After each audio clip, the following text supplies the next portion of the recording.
Hi, welcome back to another video. This is video number 5, module 5. In this video, we'll be talking about learning, memory, and amnesia. Now, before anything, marami kasi nag-request sa inyo na i-upload ang book ni Pinel yung ginagamit ko dito sa discussion. Kaya lang, I'm not sure kung legal siya pag ibigay ko sa inyo, no? Ang concern natin dito is yung copyright issue. Baka mamaya may issuean tayo ng copyright. Pero sa mga nakaraan kasing SEMS, binigay ko tong book na to. Kaya lang kasi ngayon medyo nagdadalawang isip ako kung ibibigay ko rin siya, baka mamaya makuan tayo sa copyright issue. Now, nag-research kasi ako, wala akong makitang libre o free book na pwedeng na 8th edition ni Pinel na pwede siyang i-download. May mga ano siya, may bayad talaga, mahal, mga $200-300 yata. Doon kasi sa isa sa mga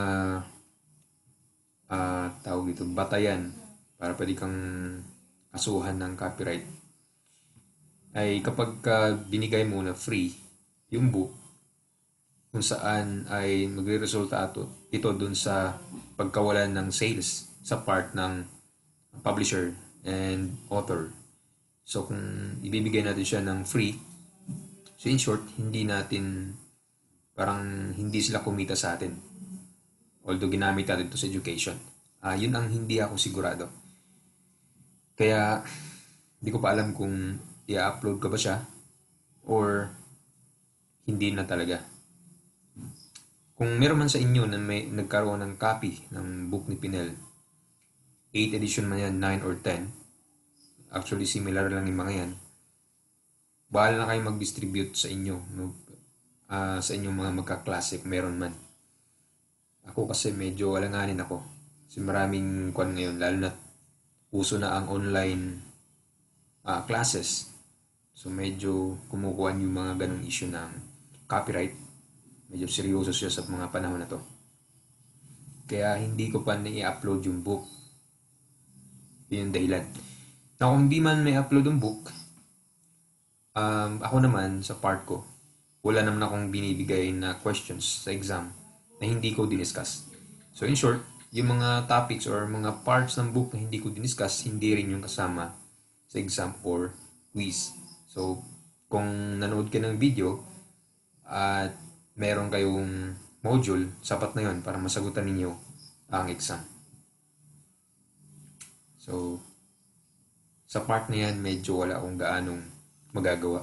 Tingnan ko muna kung pwede. Pero sa mga research na ginawa ko ay medyo tagilid talaga. Kaya baka hindi ko nga talaga may upload ang book. Okay?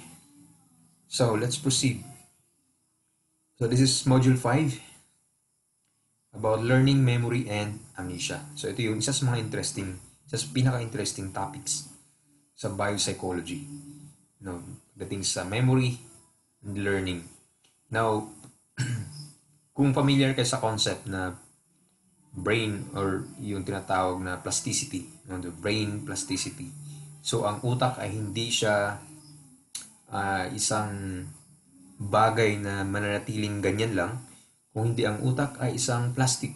So when you say plastic, may kakayahan siyang mag-reshape, may kakayahan siyang mag-restructure sa sarili niya, depende or every time na meron siyang learning.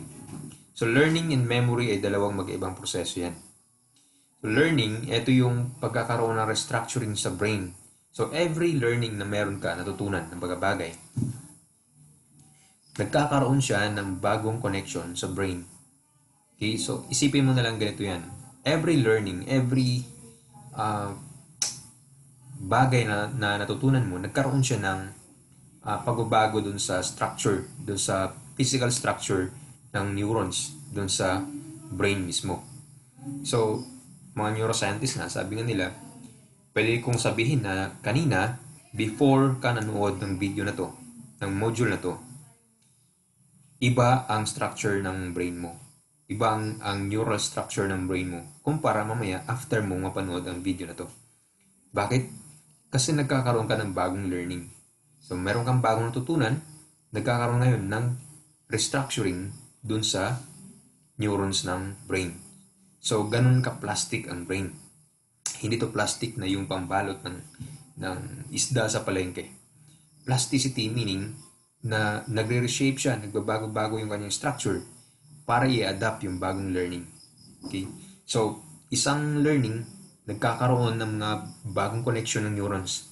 At yung connection na yun, bawat isa na yun, ang nag-hold, ang humahawak, ang nag-store ng mga bagong natutunan. So, from learning, ito yung nag-restructure siya, may bago ka natutunan. And then yung memory, yun naman yung pag-store nung natutunan na yun. Pag-store nung bagong information dun sa brain. So, pag bago ka natutunan, bagong restructure, bagong connection ng mga neurons, kung saan siya ang mag-hold ng mga bagong information na yun, okay, sa form ng memory. So, the better the connection, the better the memory. In short, kapag yung memory na yung halimbawa nag-review ka ng lesson mo at kapag kinabukasan na wala na sa isip mo yun, kumbaga nakalimutan mo na, ibig sabihin nun, hindi maganda yung naging input. So, hindi nagkaroon ng strengthening dun sa pag-store ng memory. Ang question dyan, kasi may mga tinatawag ng short-term memory and long-term memory. So, ang tanong ba, paano nagiging long-term ng isang short-term? So, yun yung pag-uusapan natin mamaya. Kapag ba nag-review ka ng lesson, anong klaseng memory yun? So, normally, kapag nag-review ka ng lessons mo, yun ay kabilang sa short-term memory. The short-term memory, kaya siya tinatawag ng short-term, kasi nga panandalian lang, makakalimutan din sila.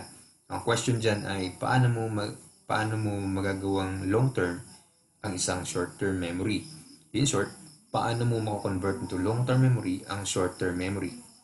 So, yun yung isa sa mga mahalagang questions na ating pag-usapan in this module. So, the overview of this module is to explore how the brain records information from the experiences and stores memory. So, dalawang proseso yun. May natutunan ka, yung pag-record niya doon sa mga experiences, and then yung pag-store niya ng memory. So, laging tandaan yun ha. Balikan natin saglit yung learning. Halimbawa, kung nag-practice ka ng tumugtog ng gitara, halimbawa. First time mong pagpa-practice, sa umpisa pa lang, hirap na hirap ka. Mahirap na hirap ka, pati yung mga daliri mo, mahirap igalaw, hindi mo na igagalaw agad. Kasi wala pang initial, wala pang previous na connection na memory dun sa brain about dun sa experience na yun at pagtugtog. Now, habang napapractice ka, habang pinapractice mo siya, ang nangyayari, habang tumatagal, tumitibay din ang connections ng mga neurons na yun na humahawak or nag-store ng memory about playing guitar. So, kaya ang practice class ay mas mahalaga. Sa mga atleta, ang practice ay mas mahalaga kaysa sa actual game. Kaya si Manny Pacquiao ay napapractice ng 6 months before yung kanyang laro. Kasi ang practice is more important than the game itself. Kasi pagdating sa game, since yung muscle na at yung brain niya ay praktisado na, alam niya ang coordination, hindi na niya kailangang isipin pa. Pag nandun na sa laro, i-execute na lang niya, hindi na niya kailangan mag-isip. Kasi naka-wire na yung lahat dun sa kanyang brain. So, ganun kahalaga yung practice. Ang laro, saglit lang yan eh. Pero, ang practice ang determine kung sino ang mananalo, sino ang matatalo. Okay? So, ganun kahalaga. So, habang tumatagal yung practice mo, tumitibay yung connections ng brain, ng neuron sa brain, kung saan siya ang may hawak ng memory nung activity na yun. So, kaya habang tumatagal kang nagpa-practice ng gitara, hindi mo na pinag-iisipan yan. Darating yung time na hindi mo na iniisip, no? Parang autopilot na yung mga daliri mo. Ganon din sa pagbabike. Pag-practice ka ng bike, so umpisa pa lang, hindi mo talaga mai-balance yan. Hirap na hirap ka, pero habang tumatagal, pag natuto ka na, hindi mo na kailangan mag-isip. Yung automatic na yung katawan mo kasi nga, naka-program na yung brain. Naka-program na yung mga activity na yun dun sa brain. Meron siyang prior na experience dun. Okay.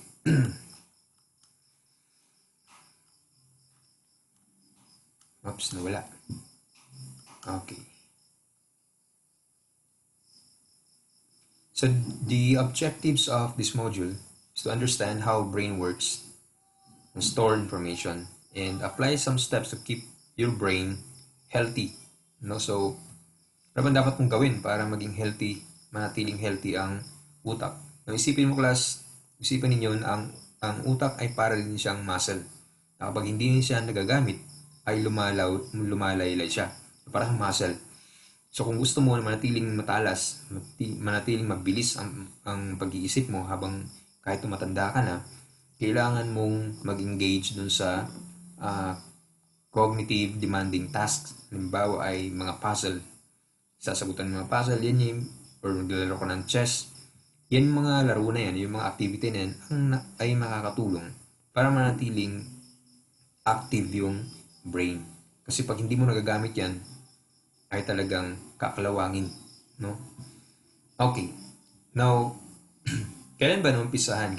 Kailan ba nagkaroon ng idea o kailan ba nag-start yung pag-aaral tungkol sa brain at yung functions niya at yung kanyang influence sa behavior? Now, actually, ang mga discovery na to ay parang hindi sinasadya. No? Noong 1950s, mayroong isang tao nun, si Mr. H.M., meron siyang epileptic, isa siyang epileptic patient. Kung saan, nung time na yun, ang ginawa sa kanya ay di-remove yung kanyang temporal lobes. So, itong part na to. Yung this is a part ng temporal niya, tinanggal yun.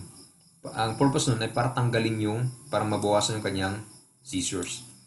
So, the operation was successful at nabawasan nga yung kanyang seizures. However, the scientists noticed that HM's long-term memory was also reduced. So, yung long-term memory niya, ito yung mga memory ng matagal na, yung mga memory na, halimbawa, yung mga bata ka pa, naalala mo pa rin hanggang ngayon, that's long-term memory, ay nabawasan din. So, nag-suffer siya sa tinatawag lang mild retrograde amnesia. Pag sinabing mild retrograde or retrograde amnesia, ito yung inability to remember yung mga previous na experience mo. Retrograde. So, yung mga dati mong experience, hindi mo na maalala. So, nagkaroon siya ng mild na ganun na amnesia. And severe anterograde amnesia. Pag sinabing anterograde amnesia, ito naman yung inability to remember the present or future experiences. So, halimbawa, di ko napanood yung 50 first dates. Yun yung isang example ng anterograde amnesia. Kapag may anterograde amnesia yung tao, hindi niya malala yung kasalukuyan niya experience. Kaya, dun sa pelikula niyon, dun sa movie niyon, every time na mag-meet sila, nagpapakilala siya. Okay? Nagpapakilala kasi hindi niya maalala kasi yun nga, ang anterograde amnesia. So, para kang mag-freeze ka sa isang time. So, ang maalala mo lang dito is yung time mula nung bago nangyari ang retrograde amnesia. So, kung nagkaroon siya ng retrograde amnesia, 22 years old siya, halimbawa. So, yung edad niya before 22, before nangyari ang anterograde amnesia, yun lang ang maalala niya. Yung experiences niya, from 23, 24, 25 hanggang 60 or anong edad man siya umabot, hindi niya yun maalala. So, yun yung anterograde. So, para siyang naka-freeze dun sa time na yun. So, ang maalala niya ay yung mga time lang o may experiences niya before pa nangyari sa kanya ang anterograde. So, nawala sa kanya yung malaking part ng buhay niya kasi hindi niya maalala. Okay, so retrograde amnesia is the inability to remember one's past life events. Anterograde naman, inability to create and remember new experiences. So, ito yung nangyari kay Mr. H.M. nung tinanggal yung kanyang temporal lobe. So, the case of H.M. led to the discovery of the unconscious memories. Okay, may tinatawag na unconscious memories. Through several tests, scientists found out that H.M. was able to do tasks he was previously conditioned for without remembering the prior experiences of the task. So, dito ang nangyari sa kanya kasi marami siyang mga test na ginawa. So nakita ng mga scientists na yung previous na ginawa niya ay naalala, kumbaga nagagawa niya ulit. Yung mga halimbawa ginawa niya kahapon to, pinagawa ulit sa kanya ngayon, nagagawa niya pero hindi niya maalala na siya ay nag-practice na niyan before. Okay, so halimbawa gumawa ako ngayon ng isang test or may activity akong ginawa ngayon. Bukas pag ipapagawa sa akin ulit yun, alam kong gawin. Pero wala akong idea kung bakit ko siya alam kasi hindi ko maalala na nag-practice na ako niyan kahapon. So yun yung nangyari kay Mr. HM. So sa isang incident na yun, hindi naman sinadya yun, hindi naman purpose yun, merong tatlong mahalagang discovery na nanggaling doon sa incident na yun. Okay? So makikita nyo na hindi lahat ng yung pakinabangan ngayon nating lahat ay parang incident lang siya, hindi siya sinadya. Okay? No? So parang yung story ng Coca-Cola. Ang Coca-Cola ay hindi naman talaga soft drink siya.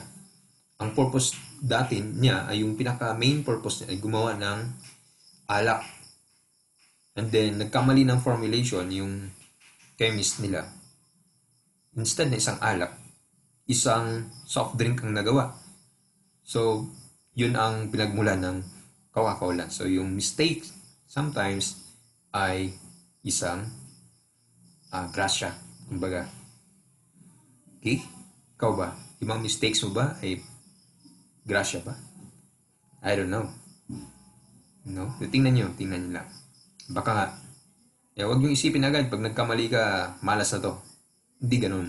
May mga pagkakamali minsan na isa siyang kayamanan pa nga. Okay? So, ano yung mga mahalagang discovery mula dun sa experience na yun or sa incident ni Mr. HM? So, it is now clear that medial temporal lobes are involved in memory. So, isa yun sa mga kumbaga pinakamalaking discovery sa neuroscience. Doon nagkaroon sila ng hint, nagkaroon sila ng idea na itong medial temporal lobe, kung naalala nyo yung previous discussion, pag sinabing medial, pagitna. So, medial temporal lobe, so ito, nasa gitna siya.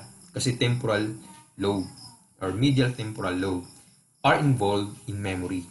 Yun yung isa. Pangalawa, short-term and long-term memories are stored separately. So magkahiwalay ang storage daw ng long-term and short-term memory. In HM's case, there was a problem in memory consolidation. The main reason why he was unable to transform short-term memory into long-term memory. So yun yung question kanina, yung sabi ko, paano maging long-term ang isang short-term memory? Or paano i-transform into long-term ang short-term memory? So, may tinatawag si class na consolidation. Consolidation meaning, ito yung process kung saan ang short-term memory ay pinaprocess siya ng brain, ita-transfer siya or parang ita-transform into long-term memory. Ang tawag doon ay consolidation process or consolidation. Pag walang consolidation, hindi siya nagiging long-term memory. So, kung yung mga na-review mo ay nakalimutan mo kinabukasan, so therefore, hindi siya nakarating doon sa long-term memory storage. Hindi siya na-process. Hindi siya nagkaroon ng consolidation. Okay? Kung nagkaroon siya ng consolidation, maalamang ay naalala mo to or maalala mo to kinabukasan. Unfortunately, yung mga na-review mo, mga lessons, ay mga 90-95% yan ay mga short-term memory yan. Ibig sabihin, manatiling short-term memory. In short, kukunti lang talaga ang maalala mo kinabukasan. Lalo na kapag pinilit mong ipasok sa utak mo lahat. Okay? Ang brain ay hindi niya kayang mag-process ng sabay-sabay na information. Isa-isa lang. Kaya hindi dapat magka-cramming. Ang cramming ay hindi magandang practice. Cramming kapag meron kang 8 subjects sa pinagsabay-sabay mo ngayon sa araw na to dahil bukas ng exam. Delikado yun kasi mataas ang chance na wala kang maalala doon. Sa lahat ng nireview mo, wala kang maalala. Kasi nga, nagsabay-sabay sila. Ang tawag dyan ay information overload. Hindi siya healthy.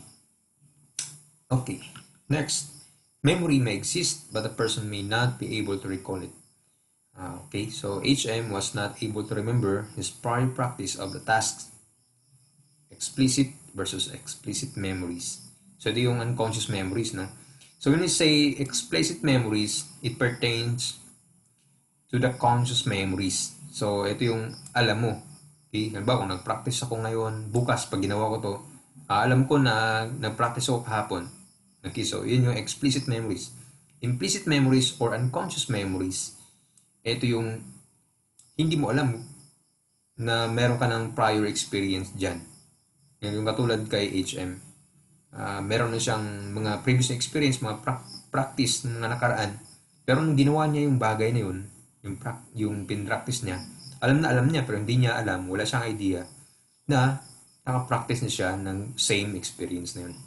So yun yung unconscious memories. Okay. Next, amnesia of Korsakoff syndrome. Itong Korsakoff syndrome class ay isa siyang uri ng pagkawala ng memorya. So, isa siyang amnesia. Now, since itong amnesia na to ay nakikita karamihan sa mga malalakas uminom ng alak, pinag-iisipan, pinaniniwalaan nila nun na itong Korsakoff syndrome ay cause ito or result ito ng sobrang pag-inom ng alcohol. Pero, nung nakita nila, hindi naman pala alcohol ang dahilan kung bakit nagkakaroon ng Korsakoff syndrome. Kung hindi ito ay isang kakulangan. Kakulangan sa isang neurotransmitter, yung tinatawag na thiamine. So, thiamine deficiency ang dahilan kung bakit nagkakaroon ng Korsakoff syndrome. Pero ang tanong, bakit marami ito dun sa mga malakas uminom ng alak? Ang nangyari kasi, ang alak ay pwede siyang mag-trigger lang. So, pwede siya mag-trigger ng pagkakaroon ng deficiency ng thiamine. Okay? So, ibig sabihin, kapag meron kang malakas sa alak at mababa ang thiamine mo, posible magkakaroon ka ng Korsakoff syndrome. So, kapag alak at thiamine deficiency magsama, mataas ang chance na magkakaroon ng Korsakoff syndrome. Pero ang alak mismo ay hindi siya pinakadahilan ng Korsakoff syndrome. Okay? Next, amnesia of Alzheimer's disease. Itong Alzheimer's disease naman, ito naman yung nag-start siya sa parang mild memory loss lang hanggang sa magiging dementia, hanggang sa magiging major anterograde and retrograde amnesia na. So, ito malala na to, hindi na makakilala ng tao ang isang tao. So, hindi niya maalala yung anak niya, hindi niya maalala sarili niya. Kasi dalawang amnesia isang anterograde at syempre retrograde. So, ibig sabihin, wala na siyang maalala sa mga experiences niya sa kasalukuyan at lalong wala na siyang maalala dun sa mga nakaraan niya. So, talagang pati sarili niya, hindi niya maalala. So, nakakaawa to. Okay. So, ang nangyari sa Alzheimer's disease ay yung pagkakaroon ng mababang amount ng acetylcholine. Kung naalala nito, isa siyang neurotransmitter. Saan? Dito sa basal forebrain. So, dito sa forebrain, sa part na to. So, itong part na to ay nagkakaroon degeneration. So, parang ito yung paghina, yung pagbaba, yung pagkasira. So, kaya itong mga Alzheimer's disease, karamihan ito ay matatanda na kasi yun yung time kung saan meron ng degeneration nangyayari sa kanilang basal forebrain. So, nadahilan din ng pagbaba ng acetylcholine na neurotransmitter. So, ganun ang nangyari sa amnesia o sa Alzheimer's disease. Okay. Amnesia after concussion. Itong concussion na ito yung malakas na pagkakapalo sa ulo or di ka nauntog ka ng malakas. Concussion yun. Itong concussion na to ay nakaka-isturbo siya, nakaka-disturb doon sa consolidation process. So ang tao, pwede siya magkaroon ng post-traumatic amnesia. Okay? Either retrograde or anterograde or retrograde and anterograde amnesia. So, isa sa example to, yung mga boxer na nasapok ng malakas, nakatulog sa ring. Yung time na yon hindi nila maalala yon yung anong nangyari after nilang nakatulog. So, kung nasapok sila ng malakas at nahimatay, or nag-collapse sila, yung mga time na yun, dun sa pagka-collapse nila, hindi nila maalala yun. Okay, so yun yung amnesia. An individual may unable to remember what happened before the blow and some of the experiences after the blow. So the period of anterograde amnesia implies that memory consolidation was affected. Okay? So, since walang nag-process dun sa experience, hindi na-process yun, hindi na-consolidate, so therefore, hindi niya maalala. So, ganun kahalaga class ang consolidation. Doon sa Cyclins ko nun, doon sa website ko, meron akong article doon sa paano ba dapat mag-review ang student. So, ang pinaka-the best talaga para ma-consolidate ng maayos ng brain mo, ang memory, ay mag-review ka at least 2 weeks before exam. Yun yung pinaka-the best. Kasi repetition ang pinakamahalaga sa lahat. Repetition. So, yung bang constant stimulation ng information, meaning, kapag meron kang binasa ngayon at gusto mong maalala yan, ulit-ulitin mo siya. I-stimulate mo siya palagi. Kasi repetition is key para dun sa consolidation. Kaya nga, sinabi ko kanina, practice is more important than the game. Kaya yung mga atleta ay nagpa-practice ng matagal bago pa man ang laro. Kasi, ganun kahalaga ang practice. Repetition para magkakaroon ng magandang structuring dun sa neurons mo na hold or hahawak ng information na yan o yung learning mo. So, mas magandang consolidation, mas magandang memory yun. Hindi yun nakakalimutan ng basta-basta. So, idagdag din na ang memory ay hindi lang sa brain. Meron din sa muscle class. Meron din na tawag na muscle memory. Kung napapanood din yung mga video sa YouTube na yung parang impossible shot, yung kalayo-layo niya, tinira niya yung basketball, hindi nakatingin, tinira niya tapos na-shoot dun sa ring. Totoo yun. No? Paano na nagagawa yun? Nagagawa yun sa magitan ng practice. Kasi pag nag-practice ka na, practice, yung muscle mo nagkakaroon ng memory. So, next time, hindi mo na pinag-iisipan yun. Nakakalculate na ng muscle mo kung gaano kalakas na force ang kailangan niya at anong anggulo nun para i-shoot dun sa target. So, ganun siya. So, muscle ay meron din siyang memory. Okay.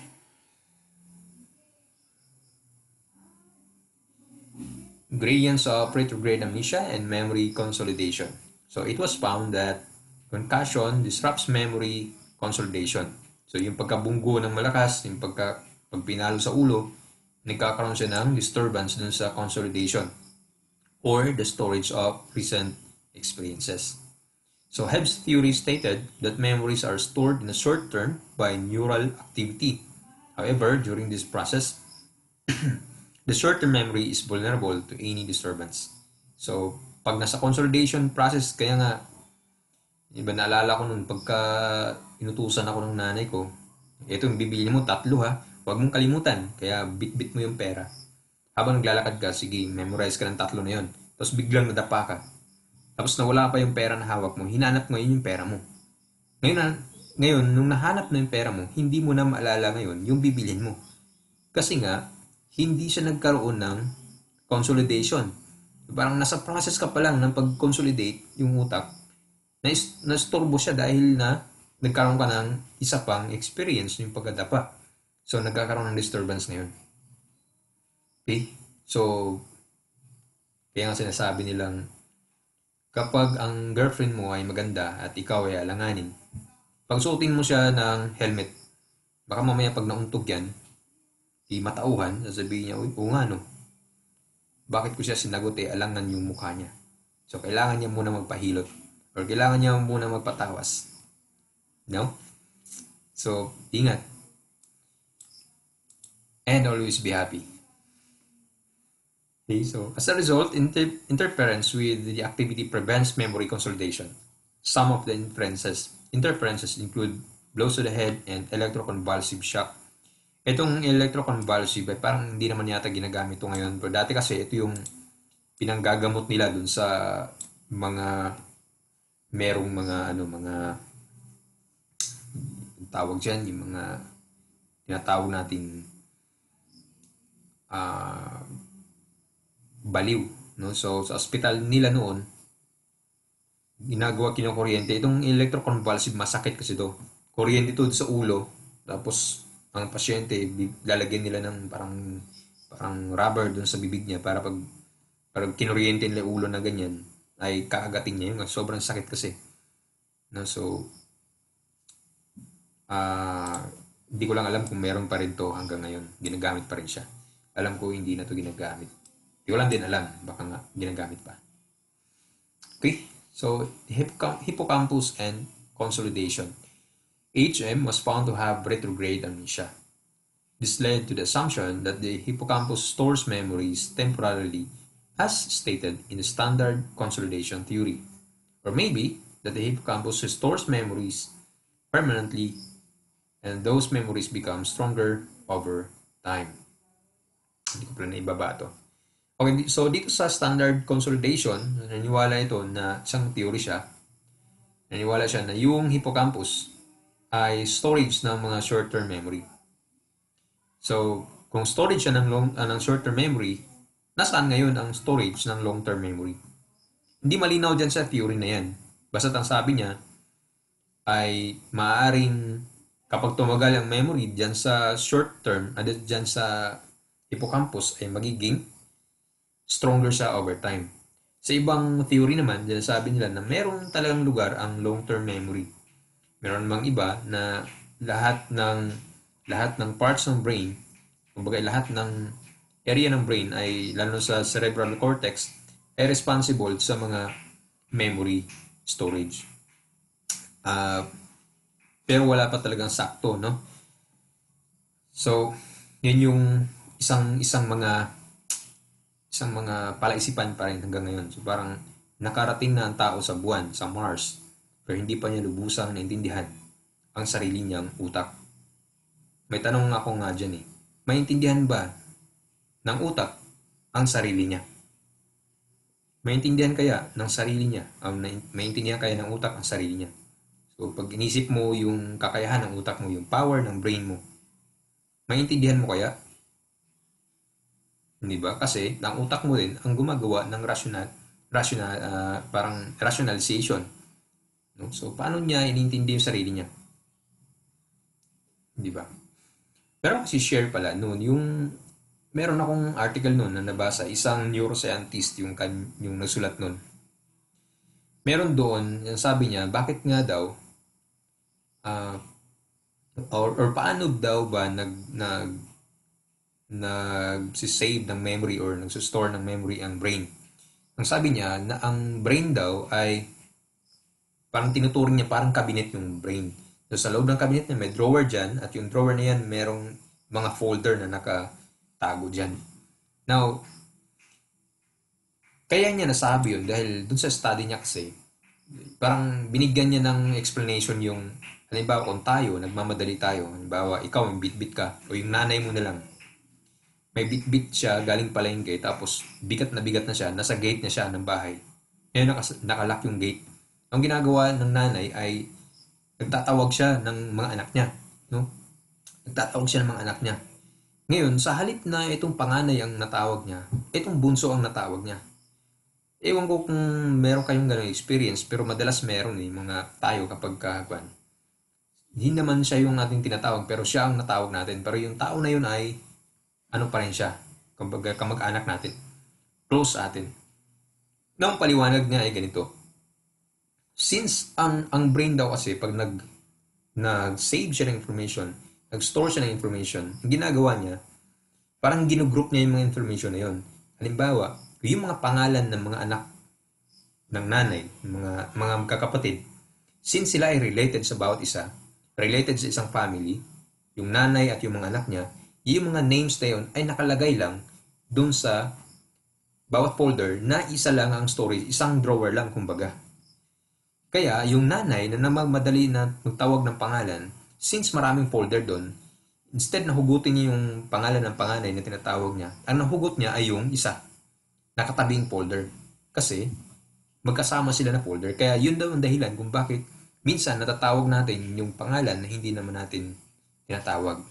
Pero usually, ang mga pangalan na yan ay mga malapit na kamag-anak or mga mahal sa buhay. Kasi hindi raw nangyayari na parang gusto mong tawagin yung anak mo, ang natawag mo ay yung kapitbahay mo. Hindi siya ganun kasi ang information naman ng mga tao na kilala mo pero hindi ganun ka-close ay ibang folder naman yun at ibang drawer naman siya. So, ganun daw ang nangyayari. So, next time, kapag narinig mo yung nanay mo na ganun, na ang natawag niya yung kapatid mo, hindi ikaw, pero ikaw yung gustong tawagin, ipaliwanag mo sa kanya kung bakit ganun. Okay? So, let's move on. Reconsolidation. So, to long-term memory, permanent. Permanent ba ang long-term memory? Well, it is not always the case. This is because each time a long-term memory is retrieved, it is held in short-term memory. Okay, so kung merong long-term memory, halimbawa, meron kang memory nung childhood, tapos naalala mo siya ngayon, ibig sabihin na-retrieve mo siya ngayon mula dun sa matagal na experience. So, na-retrieve mo. Ang problem, according dito, kapag ni-retrieve mo ang long-term memory, kapag nag-surface siya, so naalala mo siya ngayon, conscious siya ngayon, conscious ka ngayon dun sa memory na yon. During that time, etong memory na long-term memory na sa kasalukuyan naalala mo, nasa short-term memory siya. Now, kapag ang memory nasa short-term memory, siya ay vulnerable sa disturbance. Kung naalala nyo kanina, yung malakas na palo sa ulo, ay nakaka-istorbo yon sa consolidation. So, kapag nangyari yon, kung naalala mo yung isang memory na luma or matagal na, siya ay nasa short-term memory. Kapag nagkaroon ng disturbance dyan, pwede mo siyang makalimutan. Ang long-term memory na niretrieve mo ay kailangan siyang i-reconsolidate para maging long-term memory ulit. Now, during reconsolidation at nagkaroon dyan ng concussion, yung malakas na blow sa ulo, or di kaya nauntog ka, or di kaya ano man nangyari sa'yo, possible na yung memory na yun ay makakalimutan mo. Kasi nga, may problem dun sa reconsolidation. Okay? May example ito, class. Ito ay totoo nangyari daw. Kung alam niyo yung alak na Jack Daniels, or Jack Daniels, na alak siya. Ang may-ari niyan si Jack Daniels. Noong 1912, si Jack Daniels ay napaka-sipag na tao kasi niya. Tapos, sa loob ng mahabang panahon, meron siyang vault, meron siyang safe dun sa kanyang opisina na every morning, binubuksan niya yon. At alam niyo na pag vault, meron siyang combination na number. Sa loob ng mahabang panahon, every morning niyang binubuksan. Pero one morning, nung binuksan niya yung kanyang vault, hindi niya nabubuksan. Nakalimutan niya ngayon ang combination ng numbers nung kanyang vault. So, sa buwisit na, sa galit, sa ano niya, bagang na bad trip na siya siguro, sa galit niya, sinipa niya ng malakas yung vault niya. Then yung pagkasipa niya dahil malakas, parang nagkaroon ng fracture yung buto ng kanyang hinlalaki sa paa. Sa kanan yata or sa kaliwa. And then yun ang dahilan kung bakit siya nagkaroon ng infection na siya naman ang ikinamatay 2 years or 8 years later. Hindi ko alam kung totoo yung story na yun. Pero nababasa ko yun, no? Pero may mga story din kasi na hindi daw yung totoo. Pero maraming mga accounts na sinasabing totoo nangyari yun kay Jack Daniels. So, yun yung isang maganda example. Hindi naman maganda yung nangyari rin. Pero isa sa mga the best example na ang long-term memory ay posibleng makakalimutan. Okay? So, posible. Hindi natin alam kung nagkakaroon dyan ng disturbance. So, anong klaseng experience yun na naging dahilan ng pagkalimot niya dun sa vault niya. Kaya, never trust your memory. Never. So, kung meron kang mga mahalagang information, isulat mo yan. Sulat mo. Kasi huwag kang magtiwala sa memorya mo. Okay? So, the problem is that during this process, the memory in short term is prone to disruption by post-traumatic amnesia. It will only become safe again if it is successfully reconsolidated. Okay? Where are memories stored, Susan? nakatago yung memory. Sabi nila, hippocampus daw ang nag-store o nasa kanya daw yung spatial location. So, yung memory ng place to. Yung memory ng mga, halimbawa, yung unang punta mo sa isang lugar, hindi mo alam yon. Pangalawang punta mo, hindi ka na nagtatanong kasi alam mo na yung kung saan ang pupuntahan mo dapat o alam mo na yung location. So, yun yung spatial location. Itong perennial cortex stores object recognition. Ba, alam mo kung ang apple ay ganito ang kulay at ganito ang hugis niya. It's object recognition. Mediodorsal nucleus associated with Korsakoff syndrome. Basal forebrain associated with Alzheimer's symptoms or disease. The damage to a variety of structures results in memory deficits. So, sabi yan, variety of structures. Kasi nga, sabi ko kanina, may paniniwala din ng mga eksperto na itong iba't ibang parts ng brain ay responsible for storing memory. Hindi lang sa hippocampus, hindi lang sa tawag dyan, yung mediodorsal nucleus dun sa kanyang, yung kanina, yung sa temporal, medial section ng temporal lobe. So, basically, sabi nga, nagtulong-tulong ng iba't ibang parts ng brain. Okay? And then, may tinatawag din class na infantile amnesia. So, ito yung uri ng amnesia na ang tao ay hindi niya maalala yung mga childhood experiences niya. So, basically, mga 2 to 4 years old siya, hindi niya maalala yun during the time. So, nagkakaroon siya ng infantile amnesia. Next, smart drugs. So, ang mga nootropics, yung mga smart drugs ba, yung mga drugs na nagpapatalino, ay talaga bang effective sila? According to Pinel, wala pang pag-aaral na nagsasabi na effective sila. Wala pa talagang yung study. Yun sa study ko, dun sa memory enhancer na yun, ang gusto ng company ay kukunin nila yung mga ingredients na meron sa Memo Plus Gold, meron sa isa pang klaseng memory enhancer at pagsamasamahin. Pero hanggang ngayon hindi pa naman yun napag-aralan kung anong magiging effect doon. Anong magiging effect. Totoo ba siya talaga na nakapagpapatalino, nakapagpapatalas ng memorya? Wala pang malinaw na pag-aaral. Memo Plus Gold, sinasabi na may pag-aaral sa kanila pero hindi nila nilalabas. Wala akong makitang study ng Memo Plus Gold. Hindi ko alam talaga hindi natin alam kung totoo nga ba talaga yan. Although may ibang nasasabing tumalas nga ang memorya nila after lang uminom. But remember, meron tayong mga tinatawag na placebo effect. So, since naniwala ka na ito ay makapagpapatalino, baaring yun ay effect lang ng placebo, hindi mismo ng gamot. Okay? Okay, so, Module 5 quiz. Assignment. So, ito ay 20 points. Compare implicit and explicit memories using examples from your own experience. So, ganun lang. Sulat mo yan, not more than 300 words. Okay class, so I hope ay nag-enjoy kayo at at may natutunan kayo sa module na to.